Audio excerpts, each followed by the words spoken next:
Thank you, Mr. Deputy Speaker. I thank the government in the 14th term of Parliament and tripartite partners for their strong support to the labour movement. Because of our collective efforts, many workers, including PMEs, have seen real improvements in wages, welfare, and work prospects. Amidst rising cost of living,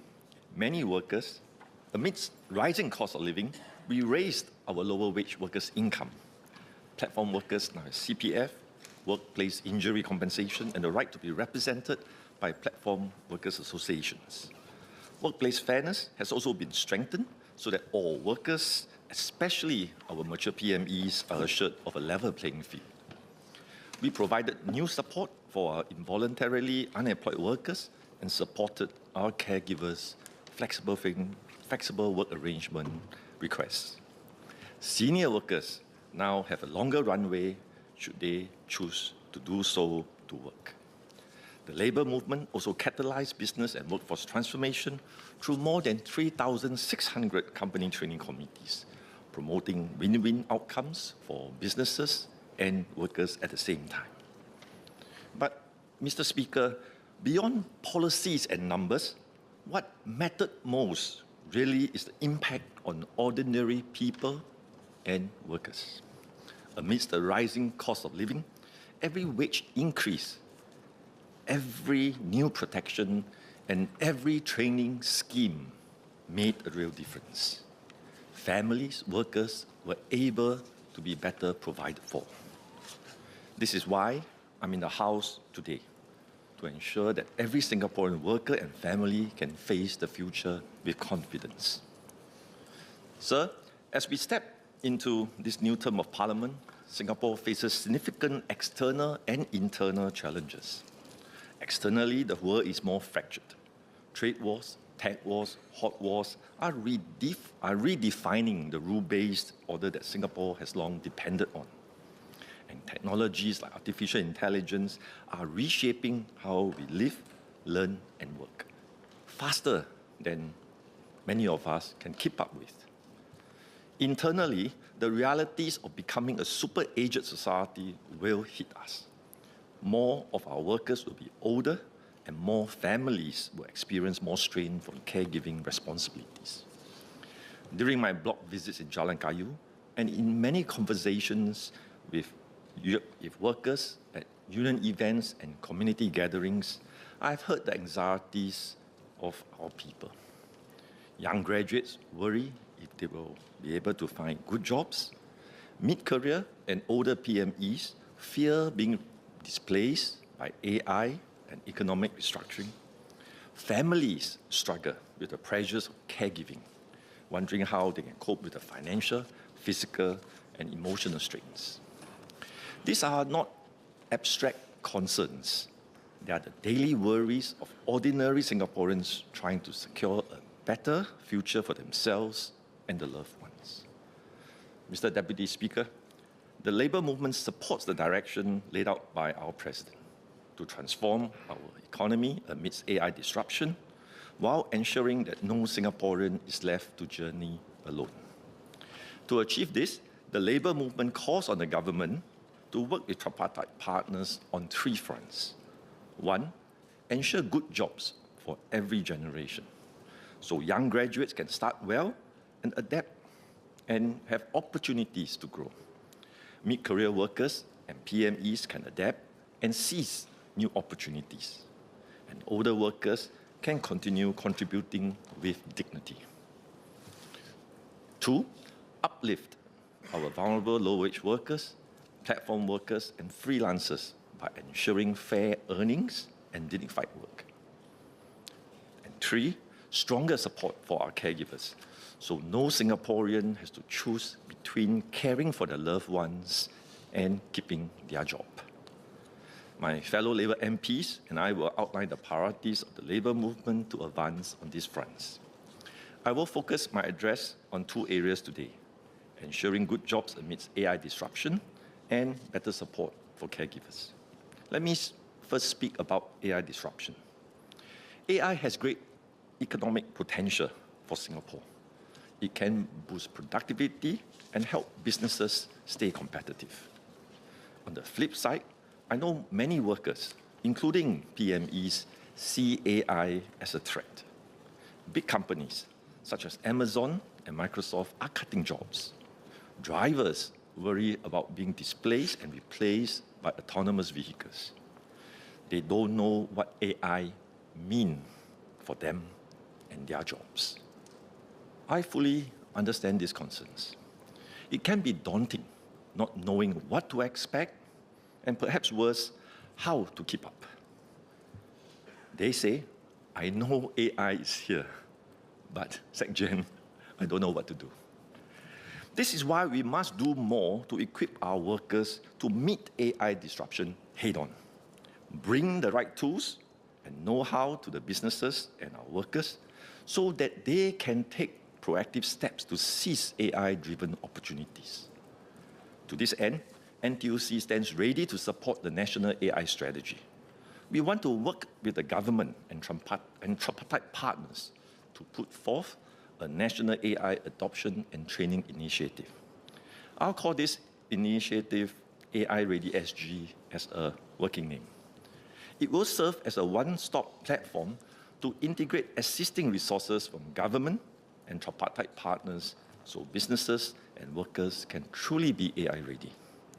Through AI Ready SG, workers can access dedicated resources for upskilling and navigate career transitions. Employers can tap into resources to embark on practical AI transformation. The AI Ready SG initiative can ride on the company training committee ecosystem to support AI transformation. And this goes in part in answering some colleagues' earlier speeches about converging business interests and marrying it to workers' interests. Businesses get to figure out what AI means to them, chart out their transformation roadmap, and implement projects that deliver real productivity gains. At the same time, workers, including PMEs, can better map out their AI skills upgrading pathways, boosting their job security and work prospects along their company's business transformation. In fact, NTUC and employers have started using the CTC model to catalyze AI transformation. Take BSL Unify, a manufacturing services company, for example. Through the CTC, they embarked on a company-wide digital transformation program and implemented an AI-powered service portal. Previously, customer service and operations staff relied on Excel sheets to laboriously, manually track inventory and manage inquiries. Today, the portal has saved BSF Unify more than 2,500 man-hours per year, with a 40% efficiency improvement through streamlined processes and smart data management. Staff, workers, receive a monthly skills allowance of $150 to encourage and enhance their AI skills. So a true win-win for both business transformation and workers' outcome. This is just one example of how AI Ready SG can help companies move up the value chain and bring workers, including PMEs, along. The CTCs power these efforts. As of July this year, we have committed more than $7.4 million in CTC grants to AI-related projects, which is about 11% of the total number of CTC projects. Mr. Deputy Speaker, let us take heed of the President's call. For businesses, AI must mean better business.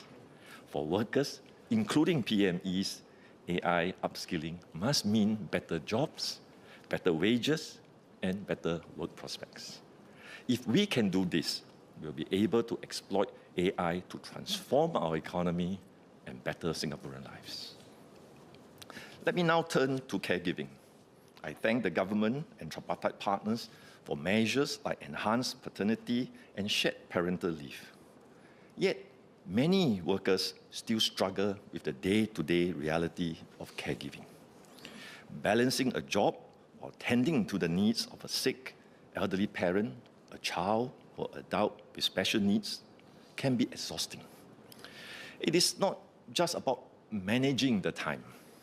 It's about the stress, the sleepless nights, and the emotional weight that caregivers carry every single day. I recently met Mr. Goh, a 45-year-old freelancer and beneficiary of NTUC's UK fund. He and his wife are both working, and they have 4 children, 2 of which are special needs, and 1 child requires round-the-clock care.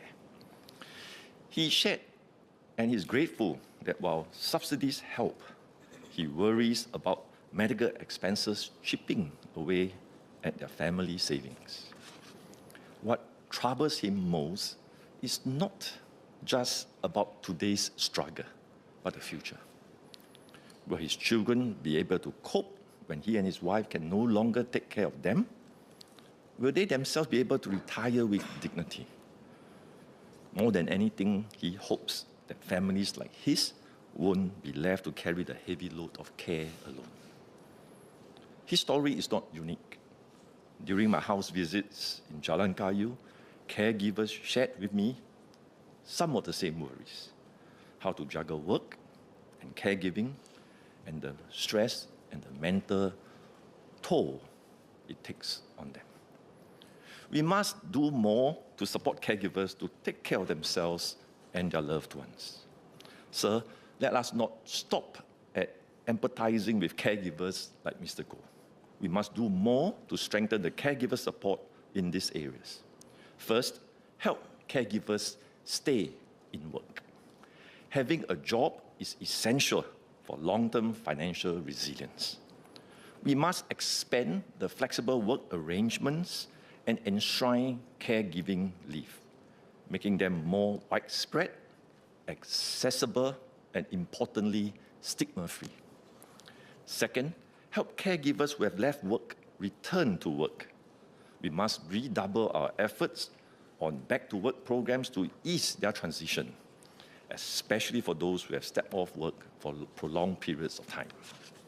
We must better design and enhance our existing schemes to bridge skills gaps, find suitable job opportunities, provide perhaps mentorship, and give employer incentives to hire returning caregivers.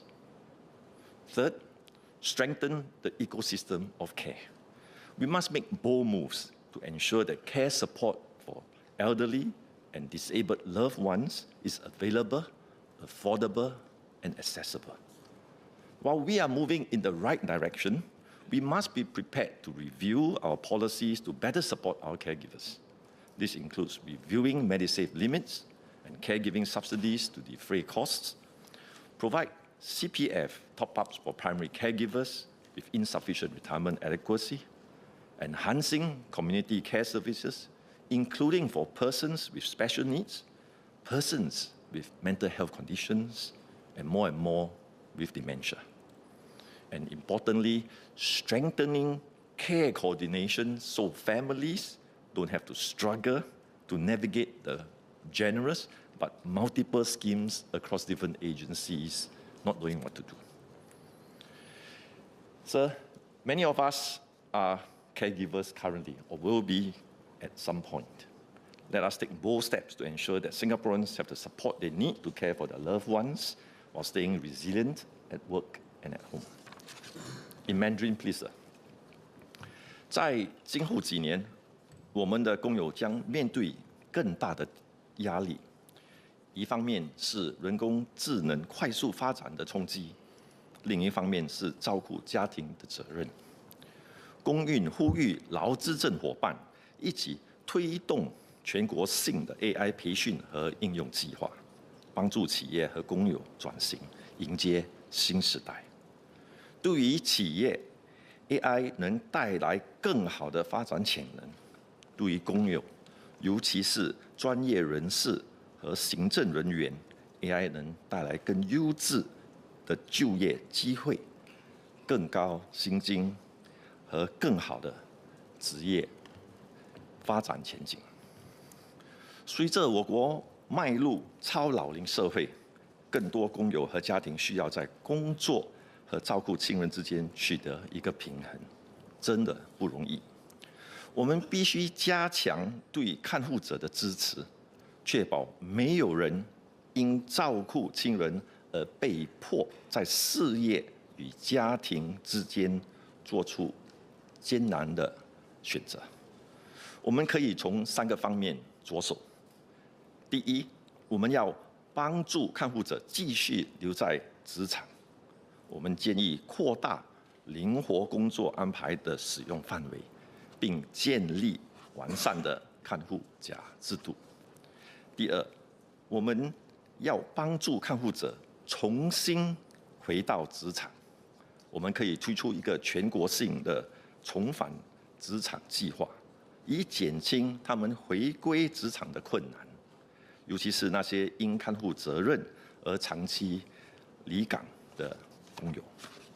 第三，我们要果断行动，打造一个更强大的看护生态系统，特别是为年长、患病或残障的亲人提供支持。我们应该勇于推动看护服务的改革，确保相关资源对有需要者而言是可获得的、负担得起的，并且使用便利。Mr. Deputy Speaker, let me conclude. Sir, I'm deeply honored and privileged to return to this House. I entered this House on a narrow margin, but I will serve with full conviction because I stand to be the voice for workers fighting for better jobs, better lives, and a brighter future for all. To the voters in Jalan Kayu, thank you for your trust you have placed on me. I will honor it, and I will serve you to the best of my abilities. Mr. Speaker, as Singapore confronts accelerating AI disruption and rising caregiver demands, let us all in this Parliament keep faith with the workers, caregivers, and their families who want a chance at a better life. Together, let us build a Singapore where every worker can succeed at work, where every family can thrive, and where every Singaporean can journey forward with hope and dignity. For every worker, for every family, for Singapore. Thank you.